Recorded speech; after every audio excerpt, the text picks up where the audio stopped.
So we are starting off tonight with the wonderful Rohina Hoffman, who I just have to say, she is featured on Lens Scratch today. So I am doubly thrilled that she's here.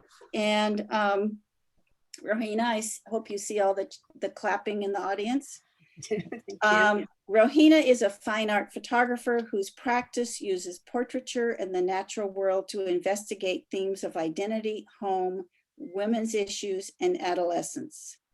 Born in India and raised in New Jersey, Rohina grew up in a family of doctors spanning 3 generations. While an undergraduate at Brown University, Rohina studied photography at the Rhode Island School of Design, and she was a staff photographer for the Brown Daily Herald. A graduate of Brown University Medical School and a resident at UCLA Medical Center, her training led to a career as a neurologist. And we're thinking, what the hell is she doing here? A skilled observer of her patients, Rohina was instilled with a deep and unique appreciation of the human experience. Her ability to forge the sacred trust between doctor and patient has been instrumental in fostering a parallel connection between photographer and subject. Rohina published her first monograph, Hair Stories, with Damiani Editori in February 2019, accompanied by a solo exhibition at Brown University's Alpert Medical School.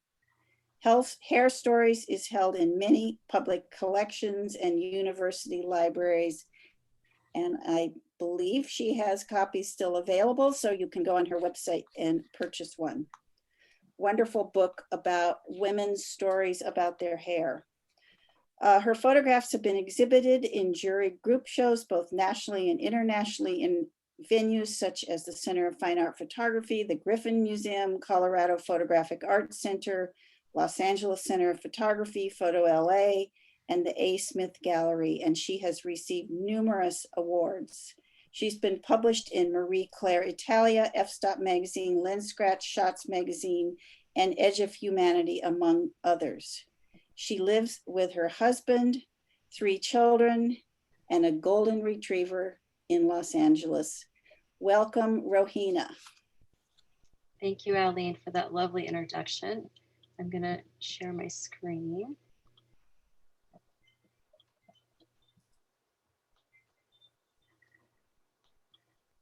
Okay. I wanna just take a moment to really thank Aline for always being a source of strength and love for us, but especially during 2020 when it was so crucial. I also want to take a moment and thank my artist classmates in our personal project class. You guys were a great source of friendship and inspiration throughout. Thank you also to the Los Angeles Center of Photography for giving us this platform on which to share our work.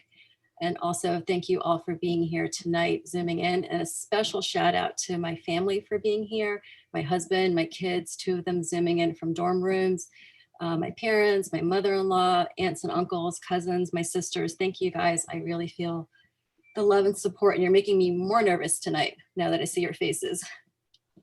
I'm gonna start. I'm excited to share with you a project. I'm excited to share with you a project that I did during the pandemic. It is about food, family, and finding joy in the ordinary. When I think about food and family, it always brings me back to my earliest memories of this. I lived in India for the first 5 years of my life with my paternal grandparents and my father's younger siblings. It was a large extended family. This is a photo of me with my grandparents with a boiled egg.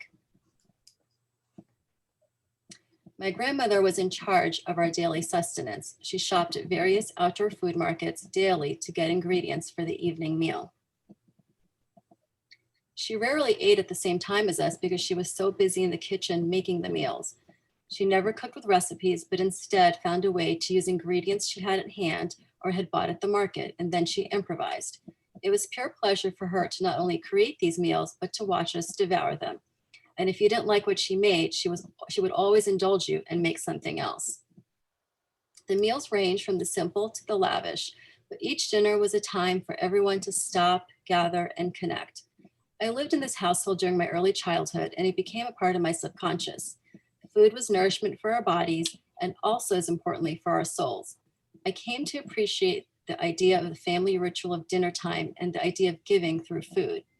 I realize now that this traditional division of labor, where women are the ones that are relegated to the kitchen, glosses over the very important fact that they were also the gatekeepers of our health and nutrition.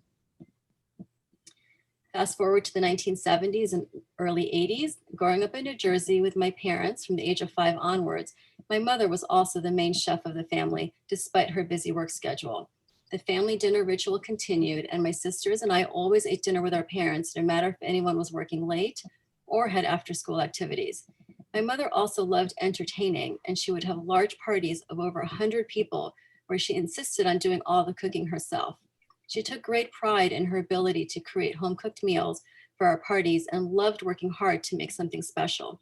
The picture on the left of me with my 2 sisters, I'm the one wearing the red and white checked coat, and this is outside our house in New Jersey. And then the picture on the right is my mom and myself standing behind my younger sister as she blows out her birthday candles. Even for small birthday parties, my mother cooked everything. Fast forward to Los Angeles 2020. My own approach to cooking was more varied and ambivalent, and as you can see with the paper plates, sometimes quite casual. I would sometimes see it as a chore, and at other times I would play the consummate chef and want to prepare a near gourmet meal. At times I resorted to ordering in. I often chose what to make and then rounded up whoever was around to help. It was often around that time that my kids would say they had more homework to do and disappear. This photo is of myself, my family. It's my husband and my 3 kids, and you can see them there. And we're sitting at the kitchen table eating something homemade that I made. And it's interesting that this is the only one photo I have of us sitting at this kitchen table where we eat 99% of our meals. Dinner was more about filling our physiological need for food, then followed by connection. 2020 was the year I was supposed to launch 2 of my children into the world, and now all that was put on hold.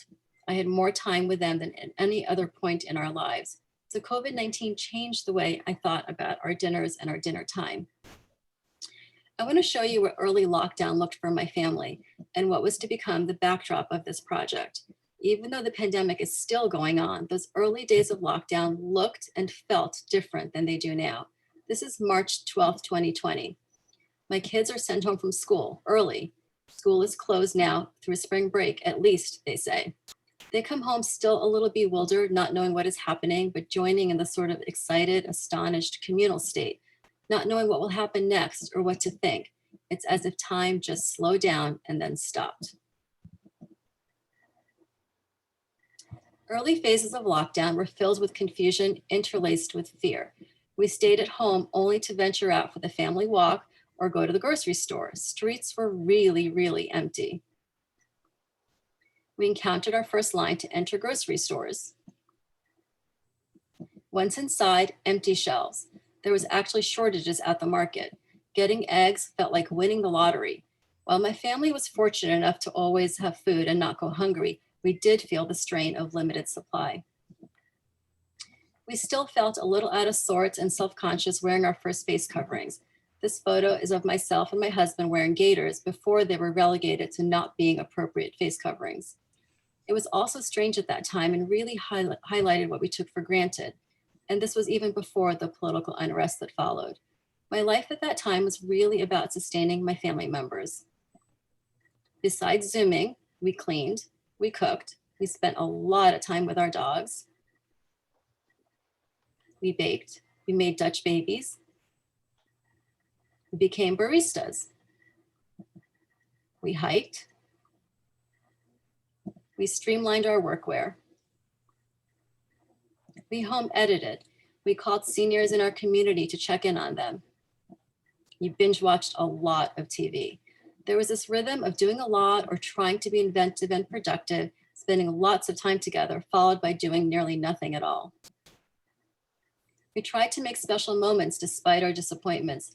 We dressed up in what would have been prom wear. We graduated in a parking lot at the Rose Bowl.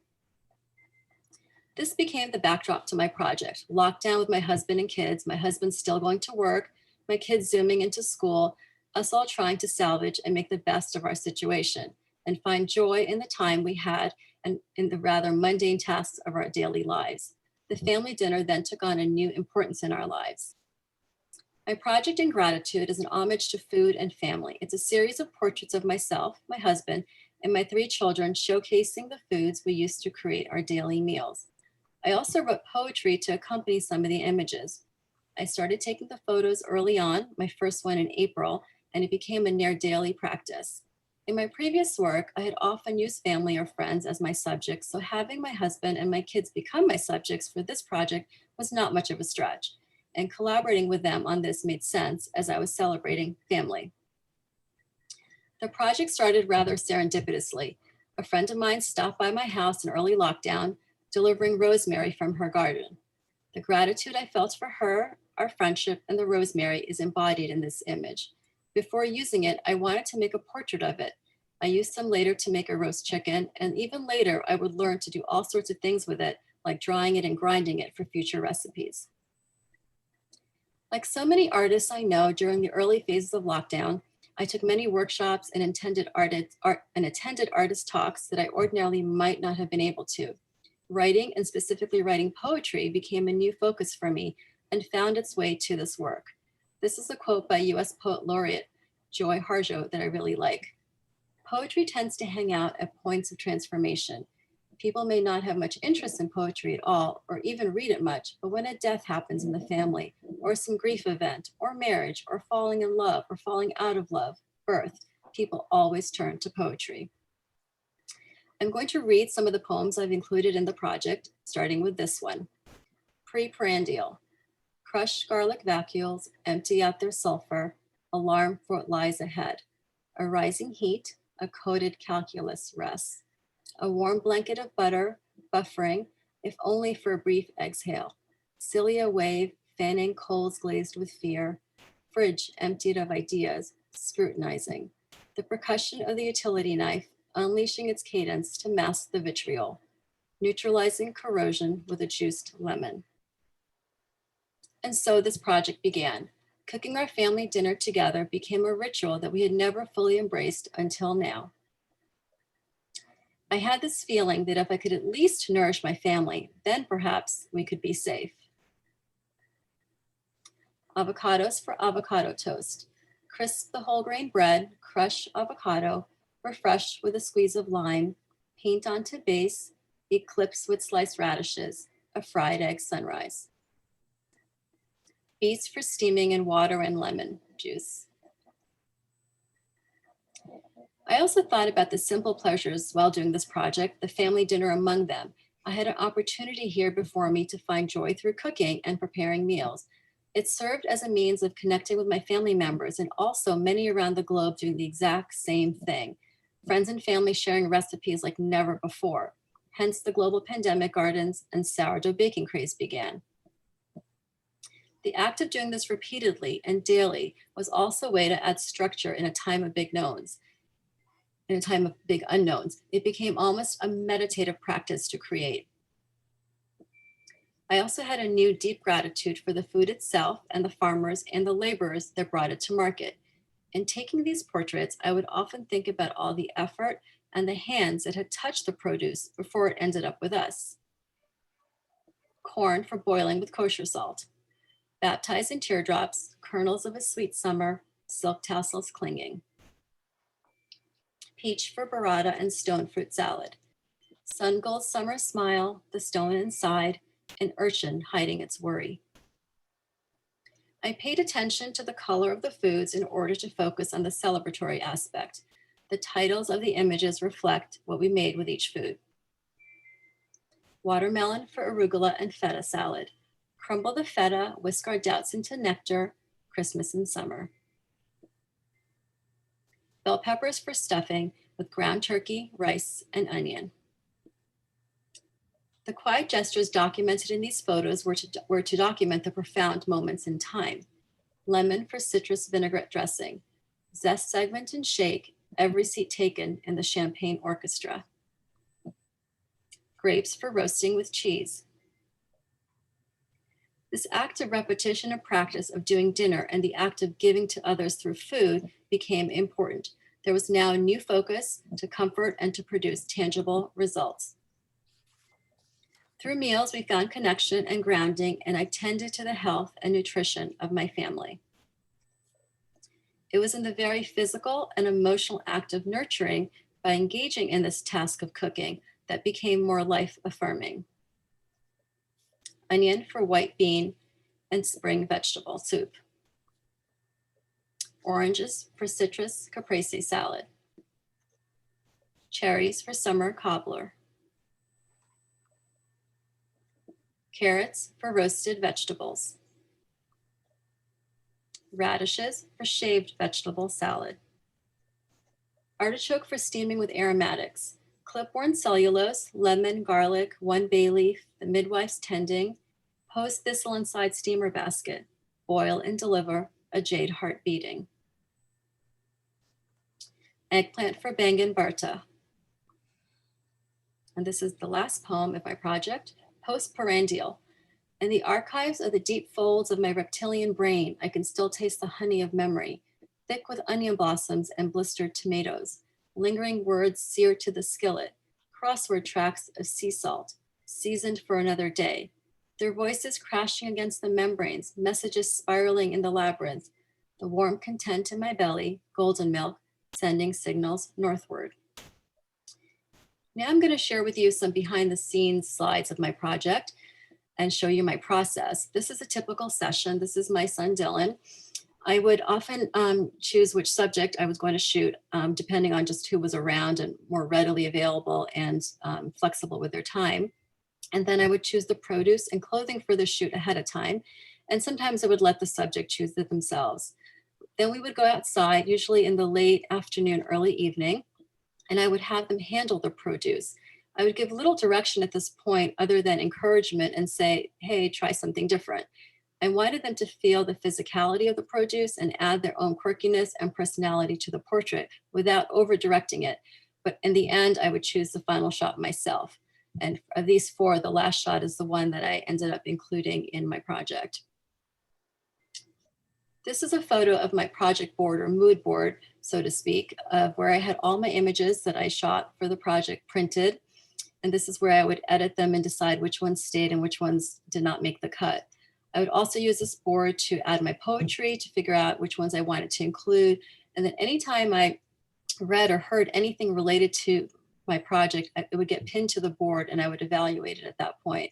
You can also see the color wheels on there because I often had it in my hand while shooting. One of the big influences of my project was MFK Fisher. She was an American culinary writer who wrote over 27 books in her lifetime. She grew up not too far from here in Whittier, California, and spent time in France and Switzerland. She was a regular essay contributor to The New Yorker. Her books are more than cookbooks. They're filled with information about history, culture, philosophy. She also writes amazingly well, and she has a wry sense of humor, so it's a pleasure to read her. This book, How to Cook a Wolf, was first published during the height of World War II shortages, and it contains recipes and advice on how to nourish yourself during times of crisis.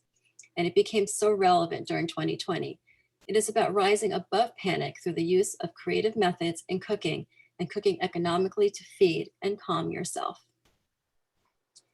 During World War II shortages, it was not an easy time to put dinner on the table, and she thought of this collective fear and anxiety and even hunger as a wolf, an uninvited guest that we had to keep at bay. All over the world during times of crisis, it has been women innovating in food shortages, all possessing a living history. I'm going to read you just 2 of my favorite quotes from her. I believe that one of the most dignified ways we are capable of to assert and then reassert our dignity in the face of poverty and war's fears and pains is to nourish ourselves with all possible skill, delicacy, and ever increasing enjoyment.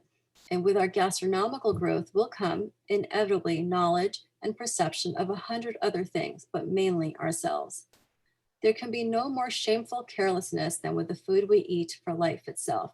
When we exist without thought or thanksgiving, we are not men, but beasts. These are examples of some of the recipes in her book. She advises on how not to be wasteful with any ingredients. Take your vegetable stems and steep them in water. Use that water later for soups and stocks. If you turn your oven on, fill it with other pans. Don't waste the heat. This recipe for white bread comes from her chapter on how to rise up like new bread. And she says about making bread, it will smell better and taste better than you remembered anything possibly could, and it will make you feel better for a time at least, newborn into a better world than this one often seems. She also touches on the differences between common sense and hoarding ingredients, a theme that applied to all of us in 2020. During early lockdown, I was also reading poetry, specifically lots of Pablo Neruda. He was a poet from Chile, born in 1904, died in 1973. He was known for his love poems, his resistance poems, as he was also a politician. And he wrote a collection called The Elemental Odes, which really inspired me. His odes transformed mundane items into magical poetic elements, while at the same time highlighting social and political problems of his country. He wrote these in his late 40s, committing to writing one ode a week, and wrote 225 of them. This is a page from his book, Elemental Odes, showing you some of the poem titles: Ode to Bicycles, Ode to a Box of Tea, Ode to the Chair, Ode to Bread. And finally, I want to end with a poem by Joy Harjo called Perhaps the World Ends Here. It resonated deeply with me. And I'm going to play the video and hopefully it won't crash.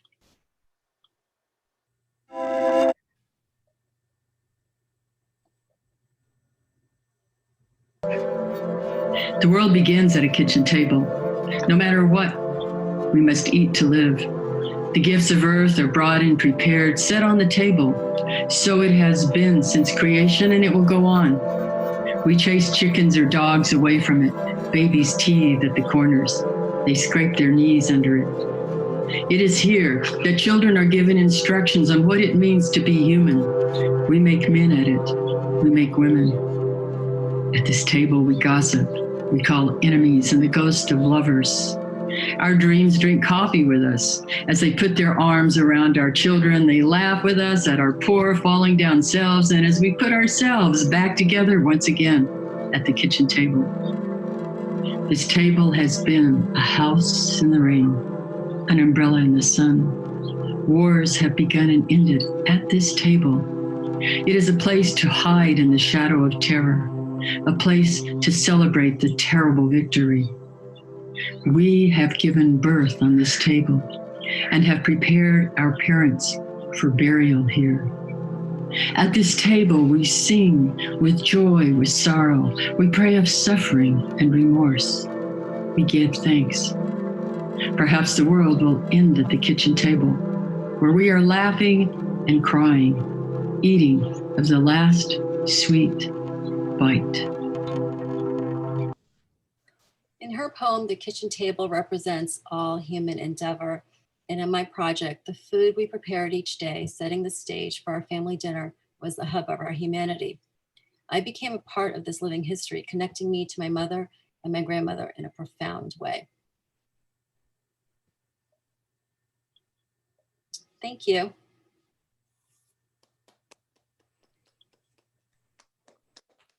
Thank you, Rohina. That was truly wonderful. And don't forget to put your questions in the chat if you have any questions for Rohina with that wonderful project. It really shows how you can focus on one small thing in your life and it becomes elevated when you give it gratitude and energy. So beautiful work.